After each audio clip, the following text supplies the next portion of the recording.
Welcome to Lukman IAS. Study General Studies with Lukman IAS for building comprehensive knowledge.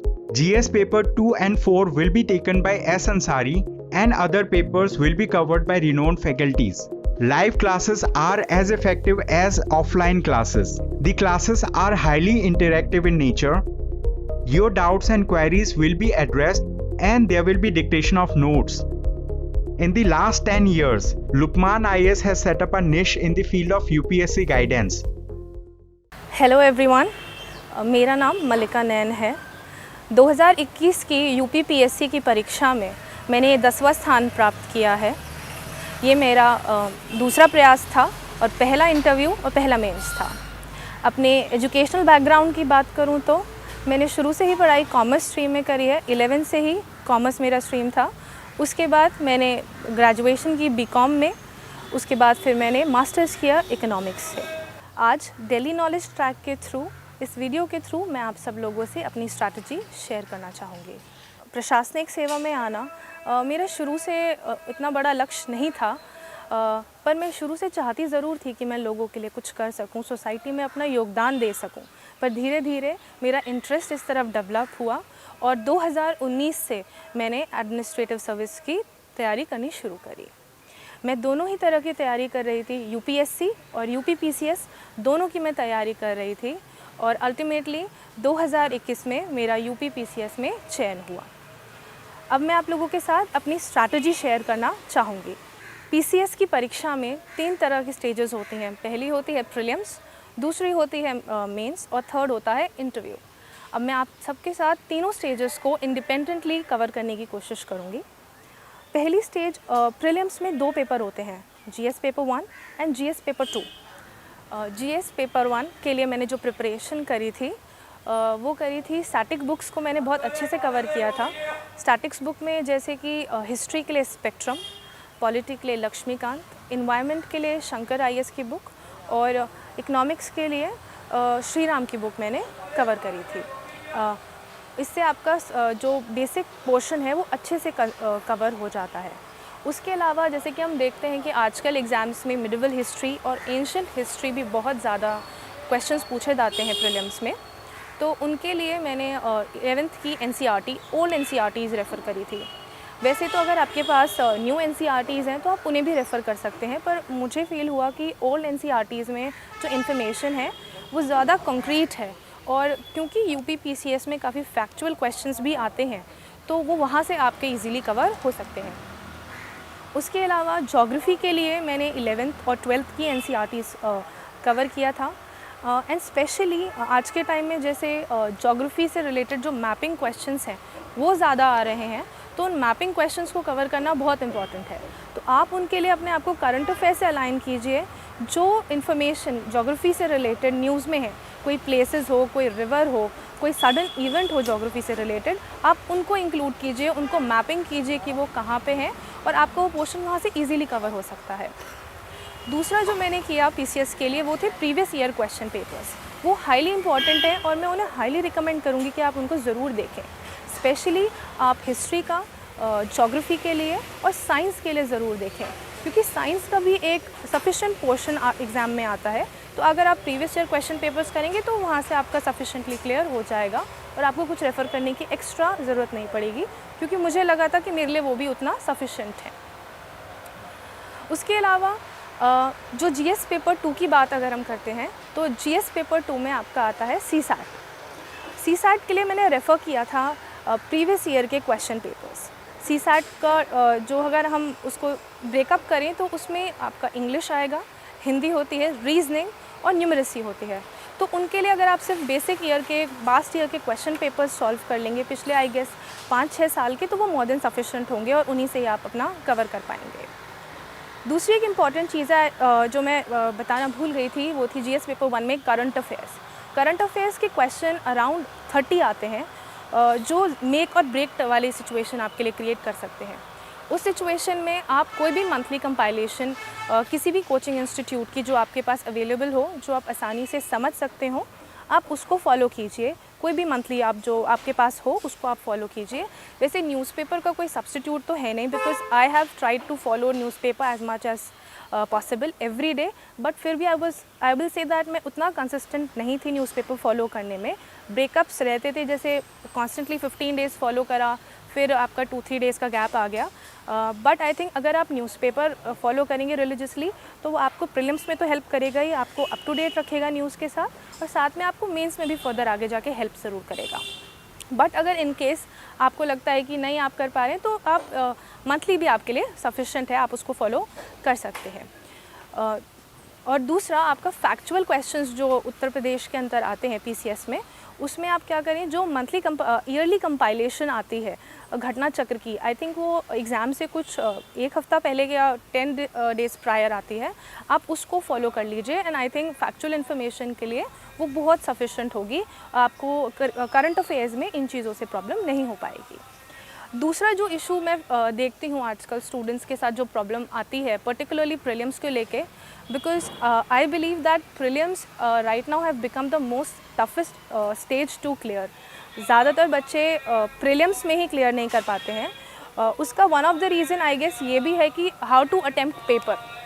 Study आप अच्छे से करते हैं, रिलीजियसली फॉलो करते हैं, बट देन ऑल्सो आप पेपर अटेम्प्टिंग अगर आपकी अच्छी नहीं गई होती है तो आपको प्रॉब्लम आती है।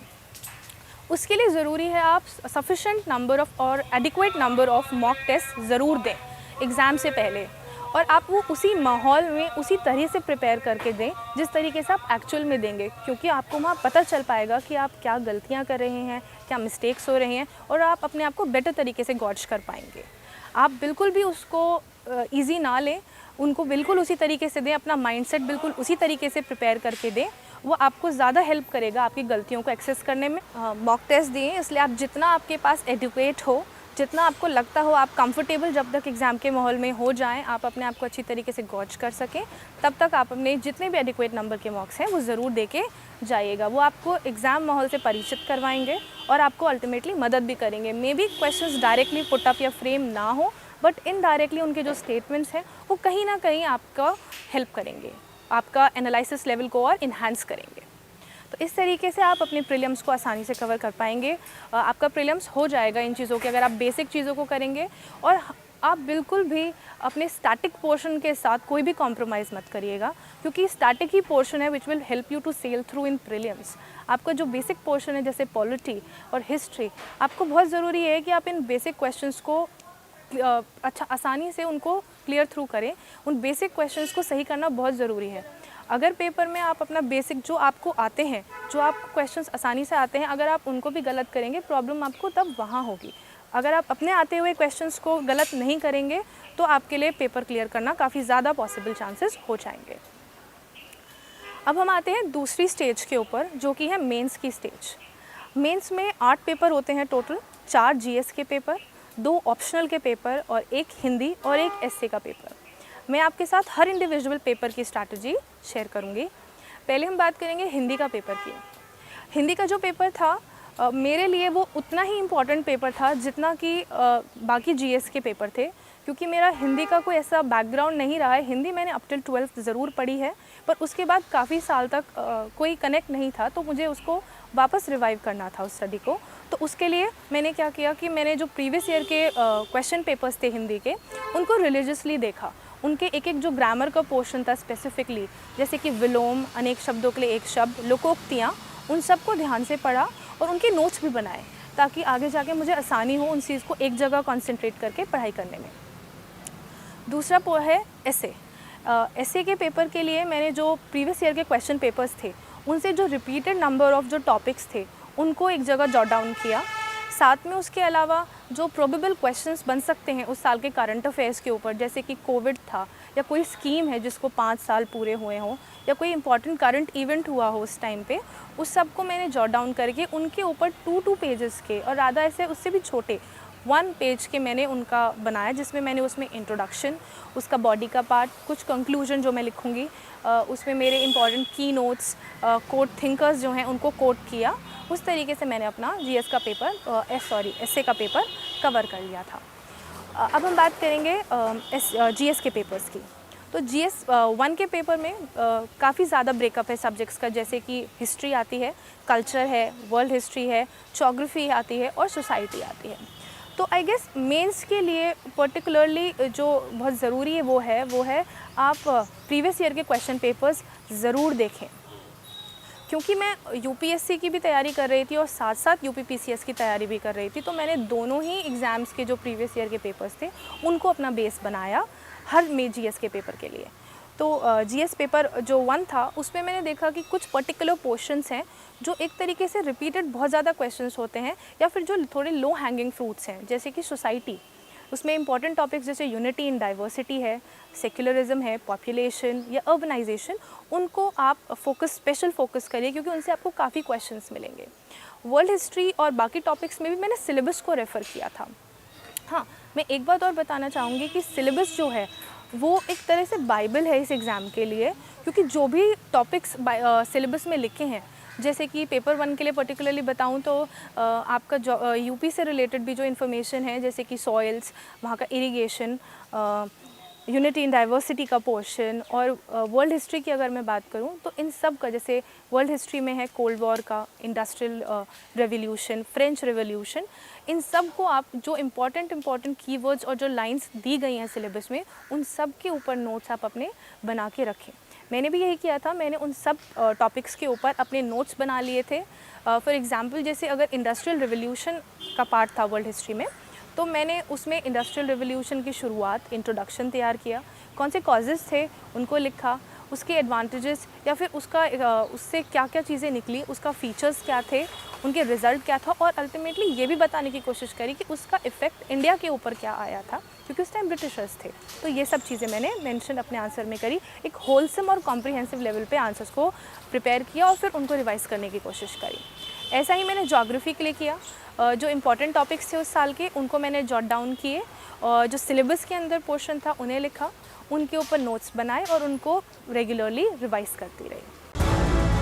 DKT state PCS। अगर आप केवल स्टेट PCS के वीडियो देखना चाहते हैं तो सब्सक्राइब करिए DKT स्टेट PCS। यहाँ आपको राज्यों की लोक सेवा आयोग से जुड़ी परीक्षाओं के टॉपर्स के वीडियो अरेंज फॉर्मेट में मिल जाएंगे और लिंक डिस्क्रिप्शन बॉक्स में भी मिल जाएगा।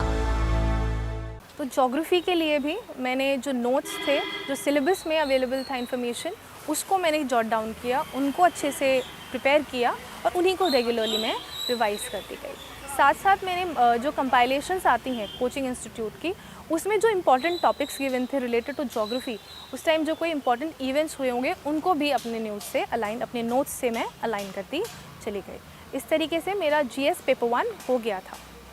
GS पेपर 2 के लिए जिसमें पॉलिटी आती है, गवर्नेंस का पोर्शन है और IR है। ये पोर्शन में मुझे as comparatively other GS papers के थ्रू उतना डिफ़िकल्टी नहीं हुई, क्योंकि मेरा जो ऑप्शनल था वो PSIR था, तो उस ऑप्शनल ने कहीं ना कहीं मेरी मदद करी पेपर 2 को हैंडल करने में। पर अगर GS 2 के पर्टिकुलरली पॉलिटी की बात करी जाए तो मैंने उसके लिए सिर्फ लक्ष्मीकांत को फॉलो किया था, एंड आई थिंक वो मोर देन सफिशेंट है, उससे आप आसानी से क्लियर कर सकते हैं पॉलिटी का पार्ट। गवर्नेंस का जो पोर्शन है, जैसे कि attitude of civil services, role of democracy, civil services और वल्नरेबल सेक्शन, इनके लिए मैंने अलग से अपने नोट्स प्रिपेयर किए थे और उन्हीं को ही रिवाइज़ किया था। IR के लिए आप अगेन जो कंपाइलेशंस अवेलेबल हैं मार्केट में, उनको फॉलो कर सकते हैं। वहाँ पे बहुत अच्छे से उनका बैकग्राउंड, इंट्रोडक्शन, इंडिया के साथ रिलेशनशिप्स, ये सब कवर हो जाएंगे। और जो ऑर्गेनाइजेशंस और हैं, जैसे कि WTO है, यूनाइटेड नेशंस, इनको भी आप यूज़ कर सकते हैं, और साथ में आप गूगल भी कर सकते हैं। इंटरनेट का लिबरल यूज़ करके इनके बारे में इंफॉर्मेशन गैदर करके अपने आंसर को एनरिच बना सकते हैं। फिर आते हैं हम GS पेपर 3 की तरफ। GS पेपर 3 यूजुअली क्या है, बच्चे पूरे साल भर ही पढ़ते हैं, क्योंकि मेजर पोर्शन जो है इसका वो करंट अफेयर से रिलेटेड होता है, जैसे economy, disaster management, internal security, तो ये सब होता है। तो इसमें ज़रूरी आप ये है कि आप जो सिलेबस के अंदर इम्पॉर्टेंट पॉइंट्स हैं, जैसे इकोनॉमी में है सप्लाई चेन मैनेजमेंट या forward backward linkages, PDS system है, इंटरनल सिक्योरिटी के अंदर टॉपिक है बॉर्डर मैनेजमेंट, इन सब के जो ये कीवर्ड्स हैं, इनके ऊपर आप अपने नोट्स प्रिपेयर कर लीजिए।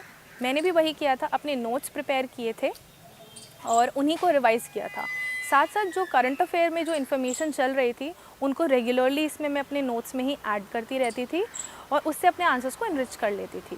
GS 4 के लिए एथिक्स GS 4 का पेपर जो एथिक्स एंड एप्टीट्यूड का पेपर होता है उसके लिए भी again syllabus is the most important thing. Syllabus में जो कीवर्ड्स गिवन है जैसे integrity, probity in governance, attitude and aptitude, उनके ऊपर मैंने अपने नोट्स बनाए थे और उन्हीं नोट्स को मैंने बहुत ज़्यादा रिवाइज़ किया था।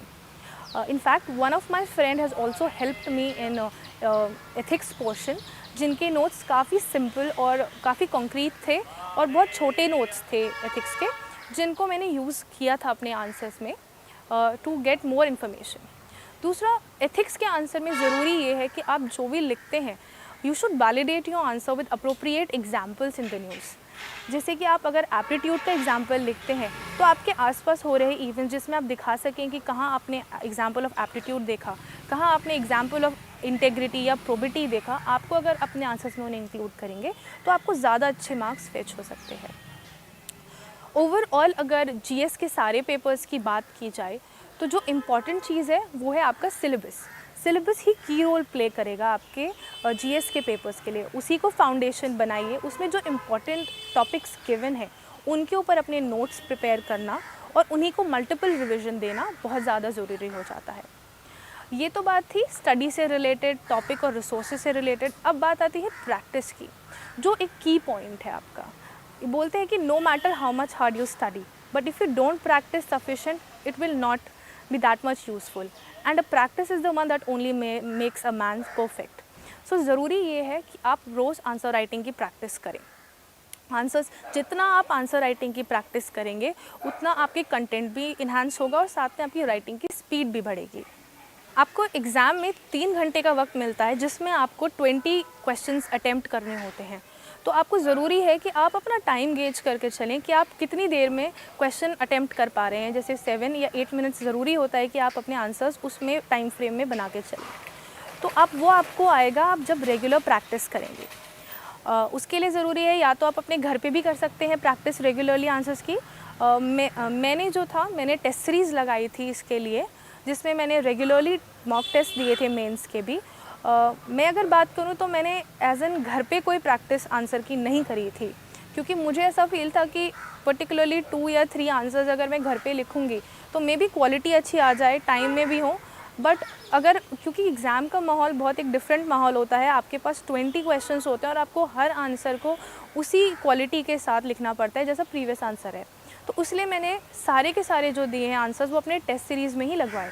सारे मैंने फुल लेंथ ही 20 अटैम्प्ट करे और अप्रॉक्सीमेटली मैंने अराउंड 25 to 30 टेस्ट लिखे होंगे ओवरऑल मेरे सारे GS और मेरे ऑप्शनल को मिला के।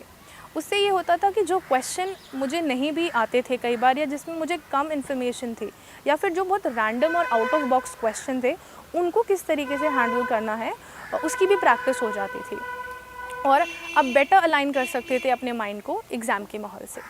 इनफैक्ट मैंने ये भी कोशिश करी कि जिस तरीके से रियल एग्ज़ाम में UPPCS के रियल एग्ज़ाम में जिस तरीके से एक दिन में 2 पेपर होते हैं, तो मैंने कोशिश की थी कि मैं अपने टेस्ट सीरीज़ में भी एक दिन में 2 पेपर दूं। जैसे पहला पेपर GS 1 का दिया और फिर 1-1.5 घंटे का गैप लिया और फिर वापस GS 2 का पेपर दिया। इससे क्या मेरा माइंड मेकअप होता है कि हाँ, मेरे माइंड को ऑलरेडी वो चीज़ महसूस होती है कि किस तरीके से जैसे रियल एग्ज़ाम है उसी माहौल में मेरा माइंड प्रिपेयर हो सके। उसने मुझे वहाँ मदद करी, ताकि जब रियल एग्ज़ाम के माहौल में गई तो मुझे कुछ डिफरेंट महसूस नहीं हुआ। मेरे लिए ये था कि I am just giving like another test series और मुझे उसी तरीके से परफॉर्म करना है जैसे मैंने वहाँ किया था। Welcome to Lukman IAS. Study General Studies with Lukman IAS for building comprehensive knowledge. GS paper 2 and 4 will be taken by S. Ansari and other papers will be covered by renowned faculties. Live classes are as effective as offline classes. The classes are highly interactive in nature. Your doubts and queries will be addressed and there will be dictation of notes. In the last 10 years, Lukman IAS has set up a niche in the field of UPSC guidance. तो इस तरीके से मैंने अपना GS का और अपने essay और हिंदी का पेपर कवर कर लिया था।